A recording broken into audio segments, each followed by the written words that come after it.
We see what happens when you are not tough on violent crime. Irina Zarutska happens. Logan Federico happens.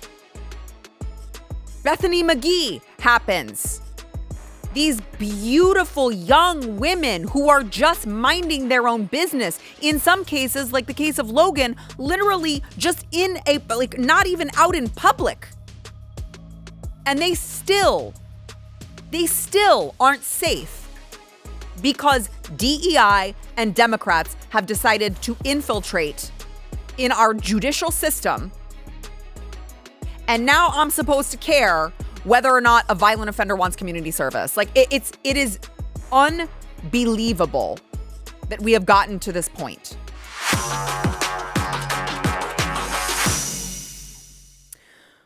Welcome to Sara Gonzales Unfiltered.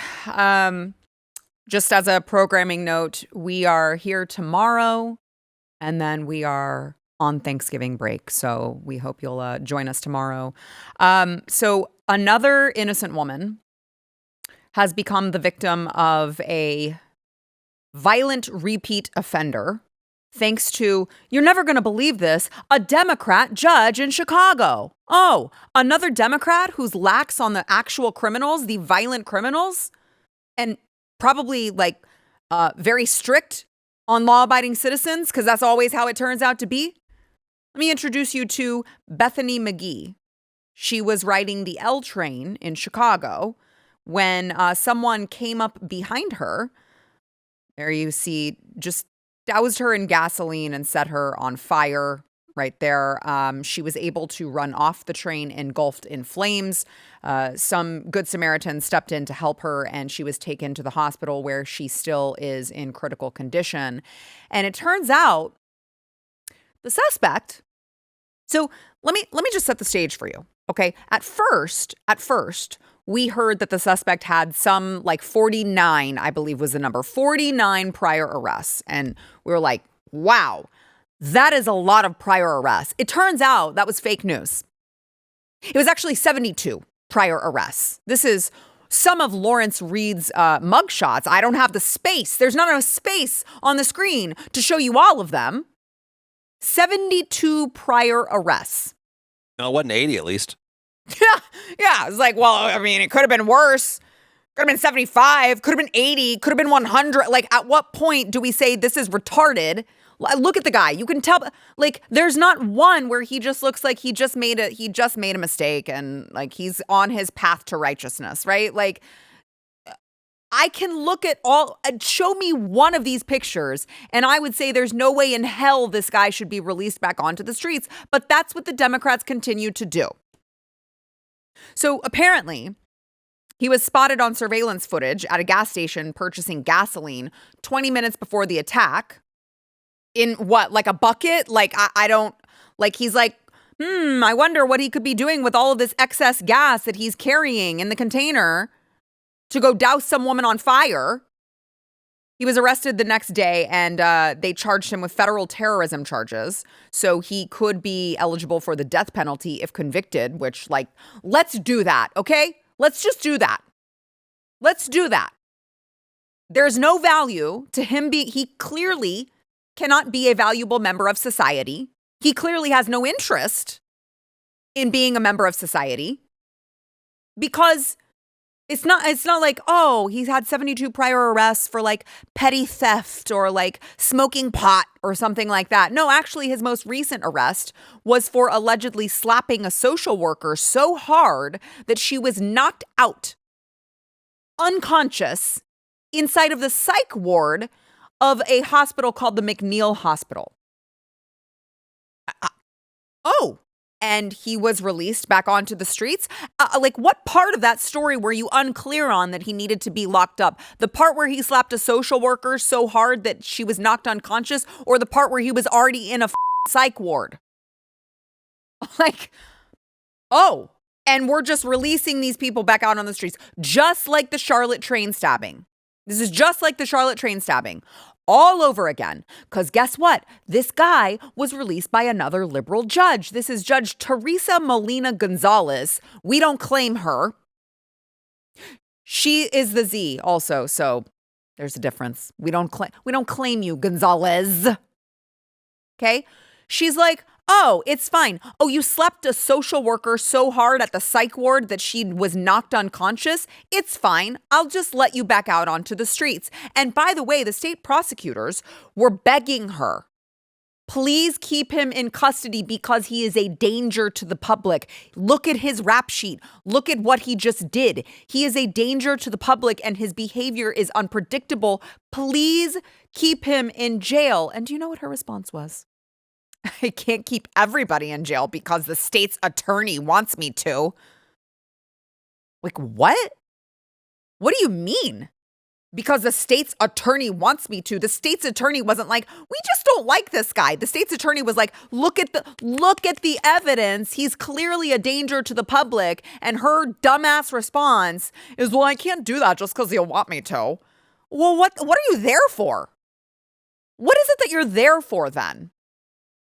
What is the point of you being in this position? And you know what? I think that we can just determine that she just thinks it's DEI. I think her reason for being in her position is just to rule with DEI, because she kind of openly bragged about ruling with DEI, doing just that from the bench. You know, being a Latina in the office, people would tell me, like, don't you feel like you're prosecuting your own people? But it's true. There were a lot of, defendants that look like me. However, I had a chance as a prosecutor to make a difference as to what cases come in. I had a chance as a prosecutor to decide what offers were appropriate. And so I always offer them the opportunity to do community service. I mean, I'm really like, what is the point? What do you mean I offer them the opportunity to do community service? Like, I have to tell you, the very last thing I am concerned about, the actual last thing on my list of priorities when I am trying to determine whether or not a violent criminal should be jailed or released on the streets is their skin color. I don't even understand how that enters into the conversation. You look at the rap sheet, okay? You look at the crime that they committed. You look at the likelihood that they're going to commit again. You look at, again, as the state's attorney said, the danger that they would pose to society. And you make the decision that is best, not for the criminal. I'm not looking to give this criminal what he desires. Like, well, what do you want, sweetheart? Like, what? I don't care what the criminal wants. He's lost the ability to have a say in the matter when he smacked the shit out of a social worker and knocked her unconscious. He definitely lost the ability to have a say in the matter when he went over to the local gas station, filled up a gas container with gasoline, doused a woman, and set her on fire. And I believe that he said something to the effect of burn, bitch. Is that control room? Do I have that right? I'm pretty sure I read in the article that he said that he was happy about it. Like he made some sort of, I hate to inflammatory comment, no pun intended, for real. I just it was some sort of very vile comment that he said as she was burning. Burn alive, bitch. Thank you. Control room yes. I just had the one word that I was forgetting. Burn alive, bitch. Why? Because he's a crazy person. Could you please put the mugshots back on let me refer you back to my original point of you can tell he's a crazy person. You can tell he's not well. I don't care what's convenient for him. I want him off the streets. Well, the problem is that these law schools are producing people like Kamala Harris and Ketanji Brown Jackson and Fannie Willis and this dumbass judge. Honestly, maybe the problem is the law schools. That the fact that this woman was able to go through law school, was able to pass all the tests, was able to get to her position and still think that it is her place to be like offering up what she thinks the offender will like best is insane. Who cares what they want? Who cares what skin color they are? Who cares if they share the same last name as you, ma'am? We see what happens when you are not tough on violent crime. Irina Zarutska happens. Logan Federico happens. Bethany McGee happens. These beautiful young women who are just minding their own business. In some cases, like the case of Logan, literally just in a, like not even out in public. And they still aren't safe because DEI and Democrats have decided to infiltrate in our judicial system. And now I'm supposed to care whether or not a violent offender wants community service. Like it is unbelievable that we have gotten to this point. And they wonder why President Trump is bringing in the National Guard into these shithole cities. Maybe you should look no further than this dumbass judge. I hope this guy gets convicted and I hope he gets the death penalty, period. Make sure you subscribe to our YouTube channel, Sara Gonzales Unfiltered. Smash the like button. It'll help us in the algorithm. Go ahead. Do it right now. Literally right now. I'm waiting. Okay, that's enough awkward silence. Anywho, I want to thank our sponsor before we move on, CBDistillery. So Black Friday is here. CBDistillery is going big. They have their biggest sale of the year going on right now. You can save up to 60% on everything with code VIP. It's only for a few days, so make sure to go check it out. They've got something for everything. So these are natural, clean solutions. It's 100% clean ingredients for stress, sleep, mood, focus, like anything you're going to need to enjoy the Christmas and holiday season. And also, you can get your holiday shopping done. Give the gift of CBD for better sleep and treat your gym buddy to a pain relief stick for after workouts. Guys, I have a CBD pain relief stick that I use. It is incredible. I don't know how I don't know the science behind it. I just know it works. Okay. So go stock up, CBDistillery.com. Use code VIP. That is CBDistillery.com, code VIP.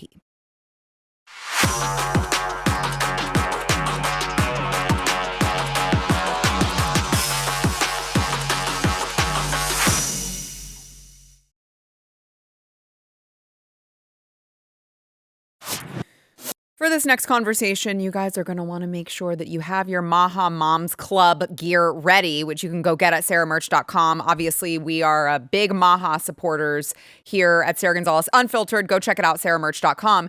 And I'm having conversations that I didn't think we would have, mainstream conversations that I didn't think would be had for another 30 years. Probably.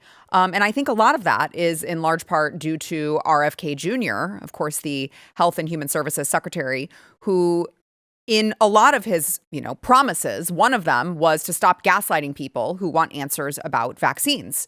And he has, I believe, been very effective at delivering on that. The latest is that he says that he directed the CDC to remove the claim that vaccines do not cause autism. Says the HHS secretary said in an interview he ordered the CDC's website to acknowledge gaps in studies on vaccines and autism. And so the CDC website with the guidance was also updated. The claim vaccines do not cause autism is not an evidence-based claim because studies have not ruled out the possibility that infant vaccines cause autism. Studies supporting a link have been ignored by health authorities.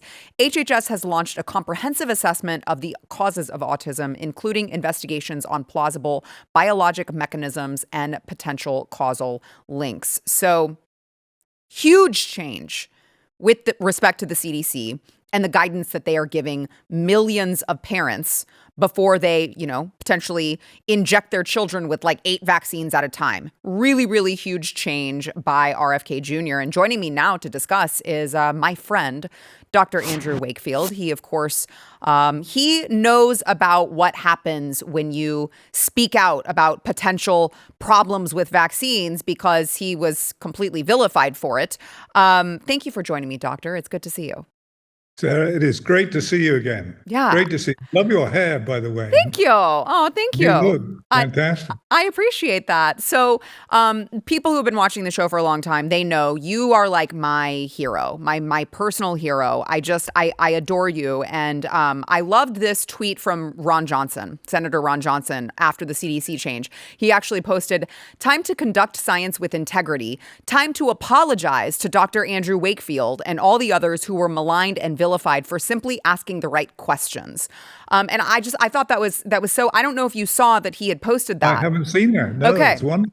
Yeah. So give me your thoughts in seeing that from Senator Johnson.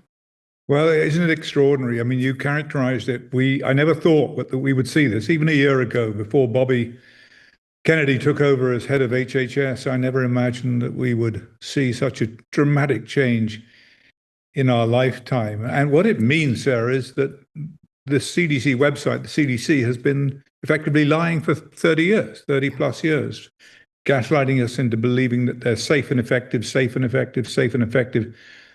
And it turns out that is simply not the case. So what a frank admission, what an honest admission on that website. Let me just tell you reflect how we got into this mess in the first place. And I just want to read you something, Sarah, which is really, really telling. And this is about neurological injury following polio vaccines. It's in the Federal Register, but it's a government document.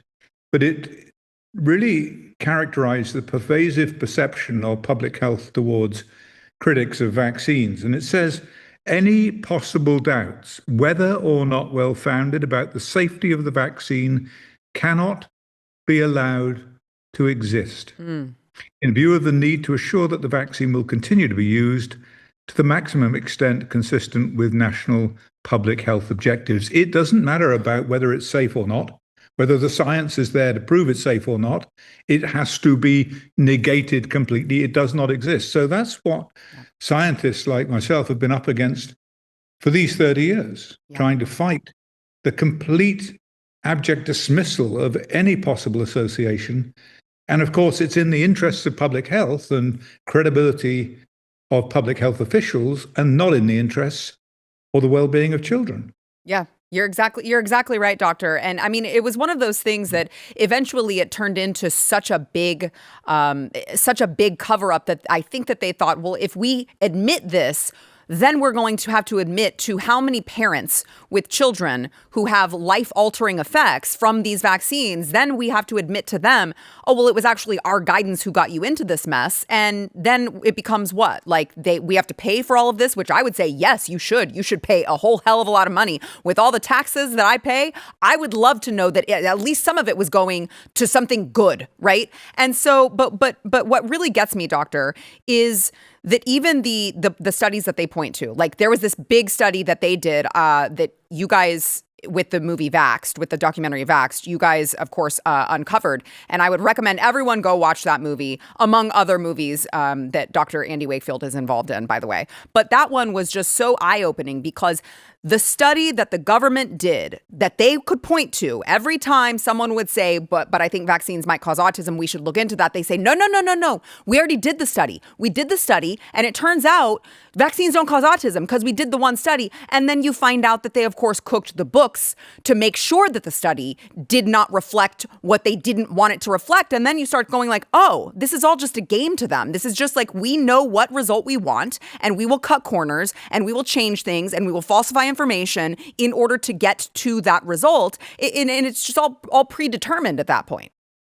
That's right. It's interesting how that study came about. I went to the CDC back in 2000 and we had a meeting and they said, Dr. Wakefield, look, everybody gets the MMR vaccine, only some children develop autism. How do you explain that? Well, we didn't know at the time, but my hypothesis was that at least in part, it was due to age of exposure. The younger you get the vaccine, the greater the risk. Now, we're all familiar with this age and risk phenomenon now after COVID, because we know that people who are older are at greater risk of an adverse reaction to COVID. So was that true? Was it age of exposure? And they said, yes, we'll go away. We'll test that hypothesis. We'll do a study. And they did.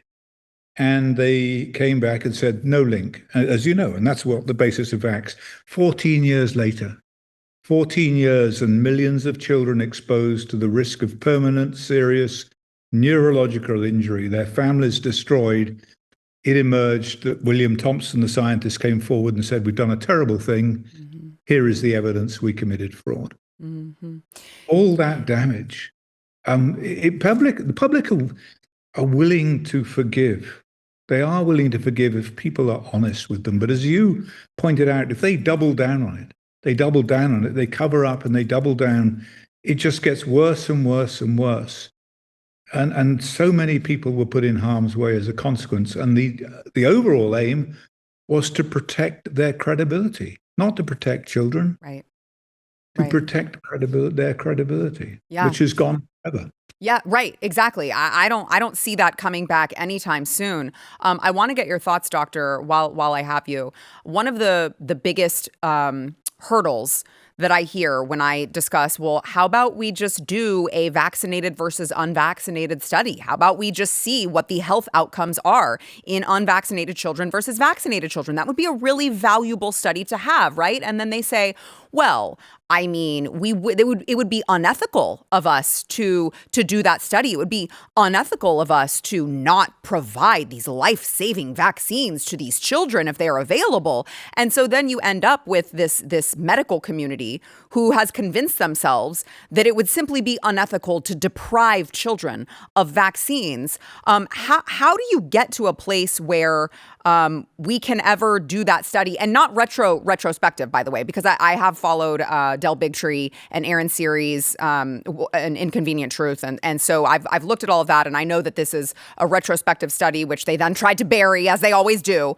But I'm just saying, like, are we ever going to be able to see on a grand scale? I don't know how much contact you have with Bobby, but that's the study that I want to see on a grand scale, replicated over and over and over again, is let's look at these health outcomes. Let's really compare. If we want to save the children, if we want to make sure that our children are healthy and well, that would be the most valuable study, in my opinion. Yeah, it's interesting that with this question of retrospective studies and their value compared with prospective studies set up in advance of making policy, for example, have been unduly criticized. And it turns out that when you look at the retrospective studies, they are as consistent and reliable as those prospective studies. Now, the problem with prospective studies with vaccines is they can't be done, and they will never be done. The studies you want done that should have been done before these vaccines came to market, because that's the only opportunity you get them to do those studies. Now it's so pervasive, so widespread, and so complicated in terms of the sheer number of vaccines that we're giving children and the abbreviated schedule on which they're given. Some kids getting 14 vaccines on the same day for the convenience of the doctors. And so it becomes impossible scientifically to actually do a prospective vax versus unvax study. So what we need to do is make a decision based upon the evidence such as it is. And a paper just came out from Peter McCullough and his team. I actually was invited to be a co-author on this. I made a minor contribution, but it reviewed 308 references, 136 scientific studies that purport to examine the Vaccine Autism Association. And this was the conclusion. Combination and early timed routine childhood vaccination constitutes the most significant modifiable risk factor for autism spectrum disorder. That is huge. Wow. That is an independent review of all of the evidence. And Peter McCullough came to this as a non-believer. Yes, COVID vaccine may be a problem, but the rest of them are safe. Then, like any good scientist, he went into it in great depth and realized, no, they aren't. And this is the consequence, a very important piece of scholarship that says there is a major problem, but it is modifiable. It can be prevented. And that's the important thing. Yeah, I totally agree. I had not seen that study. Will you, by the way, we could have this conversation off air, but will you, can you send me that? I would love to have that. I wasn't aware of that, the existence of that, but that is huge. You're right. Yeah, please send that to me. I appreciate you, Doctor. And Dr. Peter McCullough, he, it's funny. I've had that conversation with him on my old set right across here. I said, as a mom, do you think that I'm crazy? Am I crazy? Do you think 5 years ago, would you have thought that I was crazy if you heard that I was not vaccinating my children versus now? And he's like, you know what? If I were giving advice to people now, knowing what I know, I wouldn't do it. I totally understand. And it's just like, man, if you want to talk about a full circle experience, look no further than Peter McCullough, who is now questioning all of it because when you see it, you can't unsee it. And I think you're kind of the OG of that, unfortunately.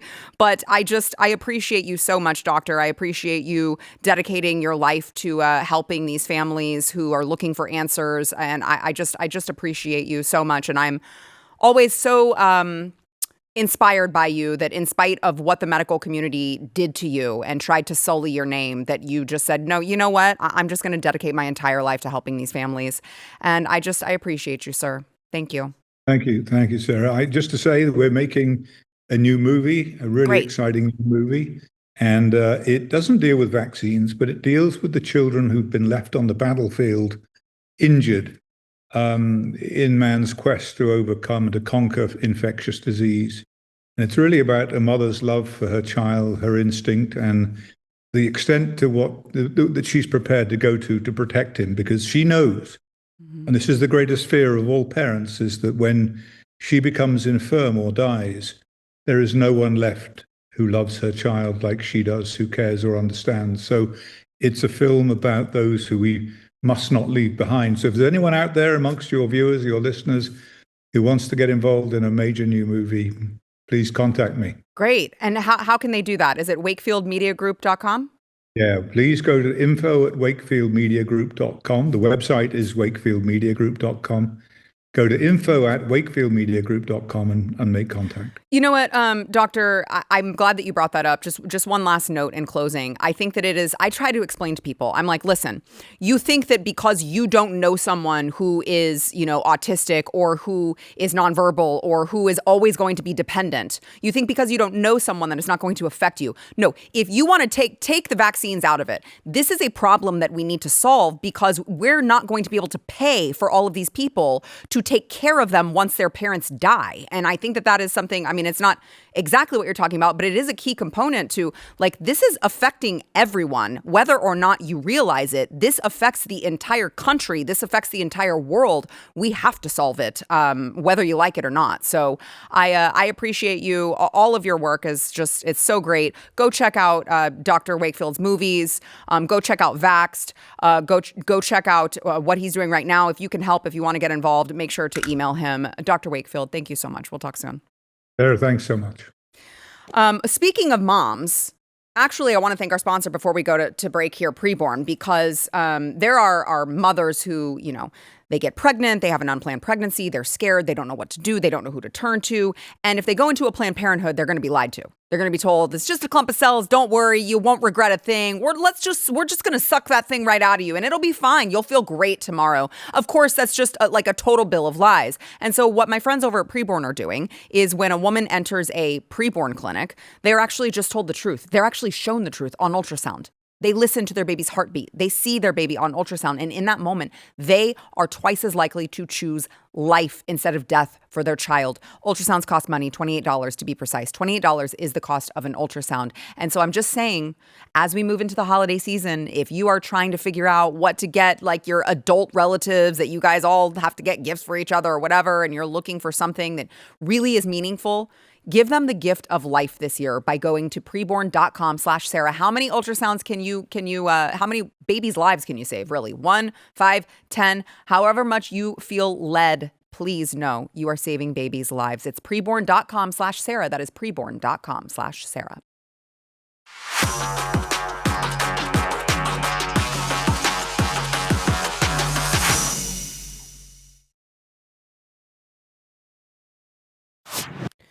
So there's obviously a lot happening right now in the world of politics, particularly since Friday. It's just been kind of like drinking from a fire hose. And I want to just kind of get to where we're at now, because there's some good stuff going on. There's some not so great, like what in the world is happening going on. So let me give you the good first, okay? The Pentagon says it's investigating Senator Mark Kelly for the video, that stupid bullshit failed theater kid video that they had where they were urging troops to defy illegal orders, but they couldn't actually explain what the illegal orders were. And then you had Alyssa Slotkin, who went on TV over the weekend, and they were like, hey, what are the illegal orders? And she was like, well, I don't know of any, but we've all seen a few good men, okay?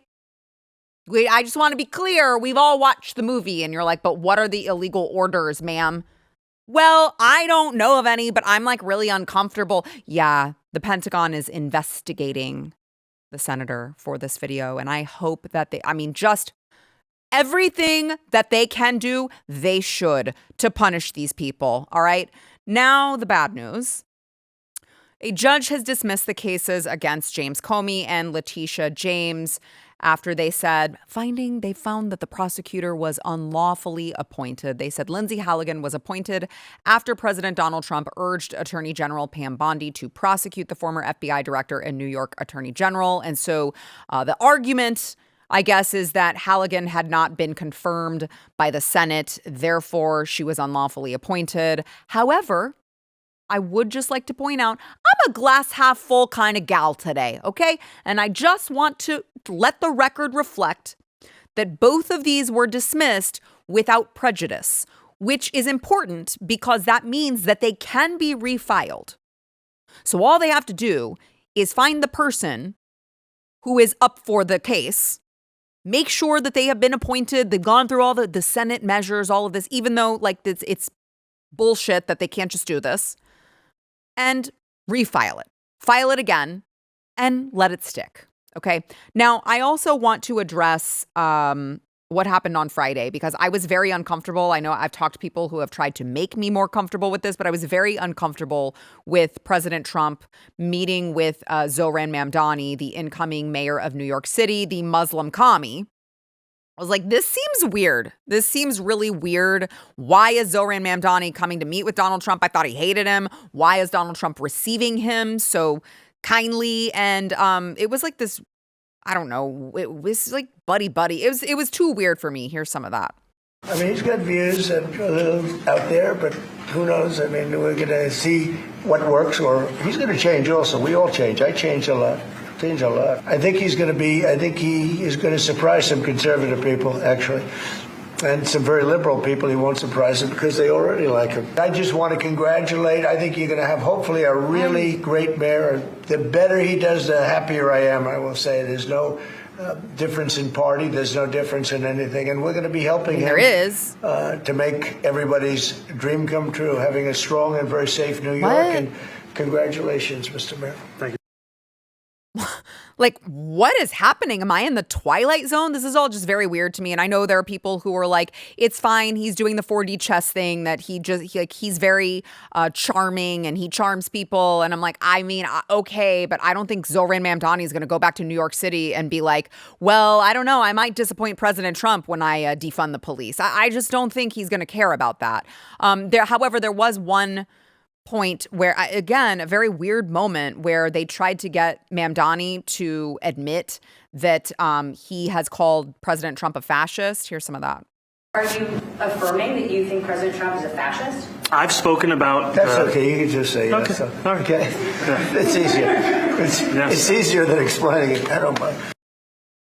Like, why are you running cover for this guy? He called you a fascist, which, by the way, if I really truly believe that someone is a fascist, I don't go meet them at their home and like do a press conference with them smiling and shaking their hand. Like, I don't do that if I think someone is an actual fascist. So it's almost like these people don't actually hold that position. They just pretend. They just know it's good for a soundbite. Because I'll notice that he wasn't man enough to be like, yes, I do think President Trump is a fascist. I'm standing right next to a fascist. He didn't do that. But when he left, he had no problem hitting the airwaves with the same tired insults. Just to be very clear, do you think that President Trump is a fascist? And after President Trump said that, I said yes. And so you do. And that's something that I've said in the past. I say it today. And I think what I appreciated about the conversation that I had with the president was that we were not shy about the places of disagreement. You've also said in the past that President Trump has engaged in a, quote, attack on our democracy. You've called him a despot. Do you still believe President Trump is a threat to the democracy? Everything that I've said in the past, I continue to believe. And that's the thing that I think is important in our politics, is that we don't shy away from where we have disagreements. This is a bad idea. It's a bad idea to try to charm this guy. This guy is this. No, no, I don't like it. I don't like it. I don't know what the point was. There, of course, is a difference in the parties. President Trump said there's not a difference in the political party. Well, yeah, there is. I mean, one guy wants communism and the rest of us don't. So I'd call that a really big difference. But let me give you one more here when it comes to dumbass Democrats. Eric Swalwell, who has decided to run for governor of California, has this really, really great idea to, I don't know, strengthen democracy or some bullshit like that. Here's Eric Swalwell's idea for voting. I want us to be able to vote by phone. I think every Californian vote by phone. Vote by phone. Yeah, if we can do our taxes, do our make our healthcare appointments, make essentially do your banking online, you should be able to vote by phone. I'm sorry, is this like American Idol? Like press 1 if you vote for JD Vance and press 2 if you vote for Gavin Newsom? Like, golly. Let me just give you all of the reasons why that obviously wouldn't work. Oh, or alternative theory, the Democrats know that that would not work. They know that that would be inherently unsafe. And that's why they want to change it, because they'd like to just continue rigging elections. You can't have COVID every year. You can't shut down. You can't have the drop boxes. What do we do? I know. We'll just vote by phone. We'll try to lower the voting age to get all of the dumb kids, who, by the way, Kamala called them stupid. And my friends, we'll get them to vote by phone. This is the type of genius that the Democrats are creating. This is the type of genius policies that the Democrats want you to buy into. Vote by phone. What could possibly go wrong? Oh, I don't know. Only anything.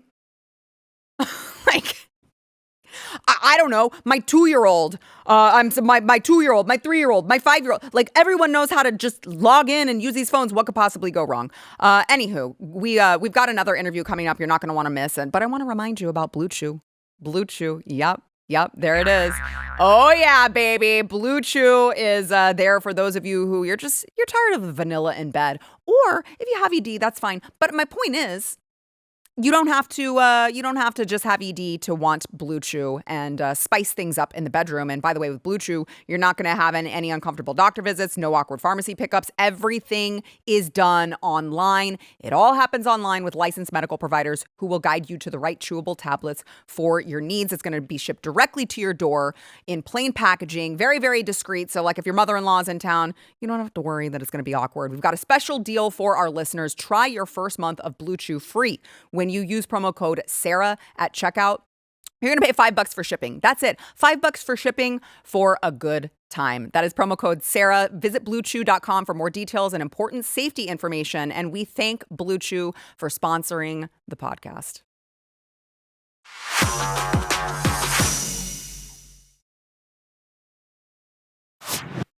So a few months ago, there was obviously this big shift in the media landscape where local TV stations decided to try to use the power that they had. They tried to stand up for what they believed was right during the Jimmy Kimmel saga, where he was briefly taken off the air. And if you recall, this was because, these local stations like Sinclair and Nexstar said that they were not going to air him because of his disgusting comments he made about Charlie Kirk's assassination. And I think initially we thought that this was a big win. However, Sinclair, they tried to hold out, but they had to give in days later. They had said, we have demands. We demand an apology. We want Jimmy Kimmel to donate something to basically back it up with money. And they had to give in to Disney and start airing Jimmy Kimmel again because, of course, football. What if they pull football? And ultimately, their business relies on the ad dollars. And I want to welcome to the program Daniel Sir. He is the president of the Center for American Rights. And Daniel, thank you for joining me. I want to ask you, local media, they don't seem to have the maneuvering, the bargaining power that they should have, I think. Is there anything that they can do in the future to be able to have more power in situations like this? Yeah, you're absolutely right, Sarah. Thanks so much for having me on. We live in this weird world of kind of an upside down media system where the national networks have all the power. ABC, NBC. These are the Hollywood and Los Angeles and New York power players who really dominate our media landscape. And the problem is, both as a matter of law and policy, it should really be our local broadcast stations, the people in every individual local community who are the ones making decisions about content. That's because they best reflect the interests and values of consumers in those markets. And so we have this upside down system. There's a proposal right now at the Federal Communications Commission to change that system to allow local broadcasters greater scale in order to compete. I think that would be a win for consumers because it would help draw back some of that power from the national networks and put it back in local hands. So this proposal, is that a proposal to change the 39% cap rule? Okay, so explain that to the audience. Sure. So really for a century almost, the Federal Communications Commission has regulated how many TV stations a company can own. And maybe a century ago, that made sense, right? When we lived in a world where just ABC, NBC, CBS, those were your only options. And so in order to prevent those networks from becoming too powerful, there were these caps put in place in FCC rules. That's not the world we live in anymore. Now we live in a world where local television competes with cable, with broadcast, with streaming, with all these different options we have, social media.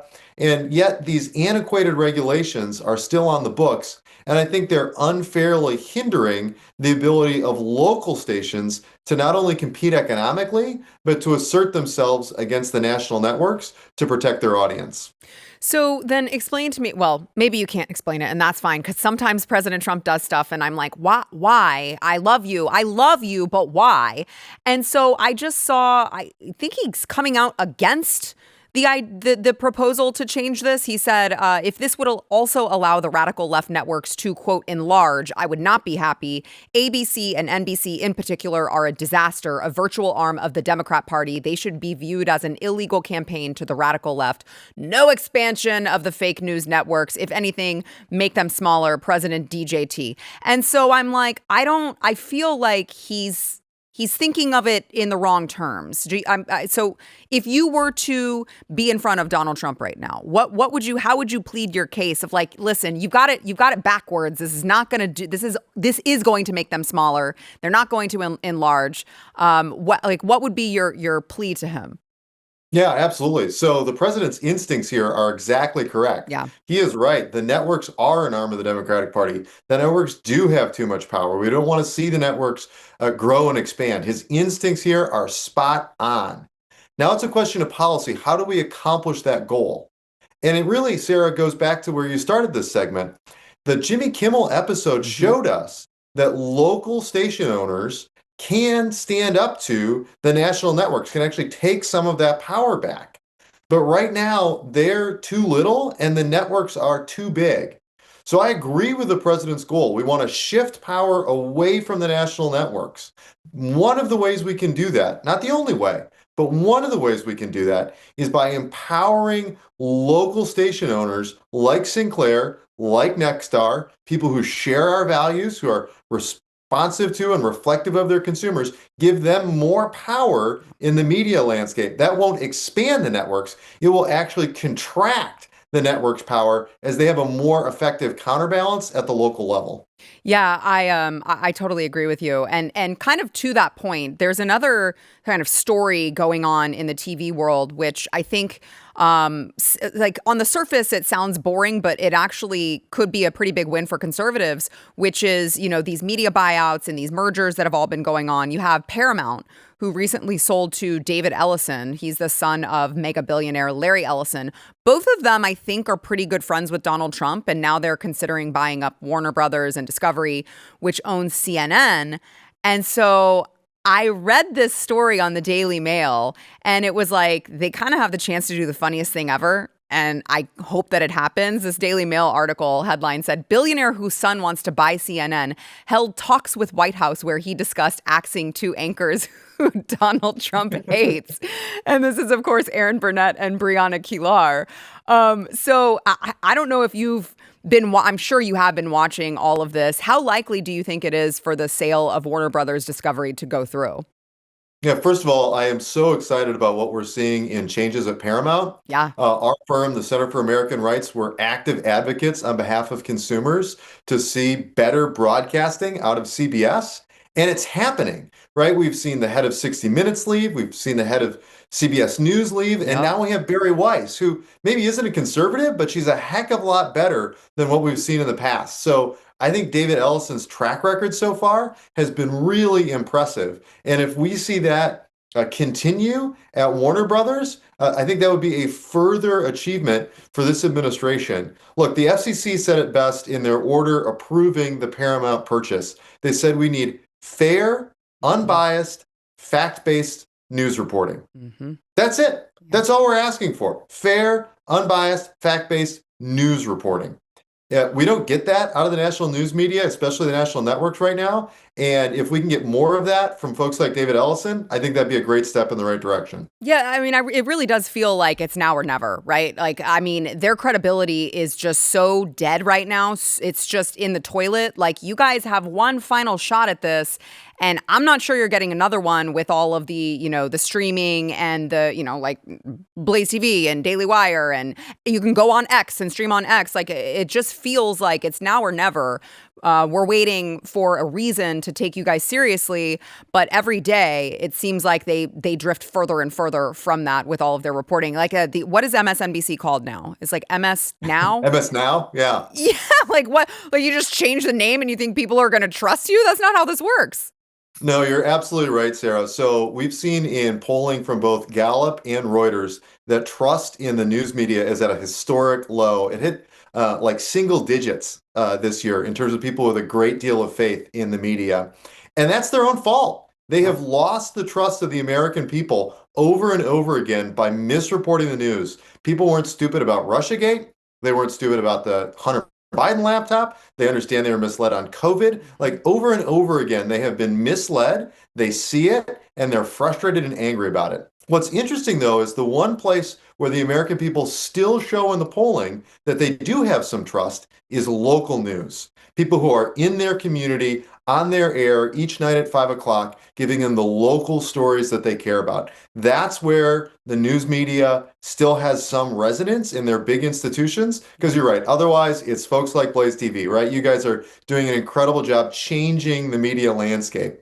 But the one bright spot for traditional news is local news. It's another reason that we can move forward with trying to change the ownership structure so we can actually have more dollars invested in real local news that people trust. And again, less power and less money at the national networks, which, as the president said, are just an arm of the Democratic Party. Yeah, you are so right. Tell everyone where they can find you.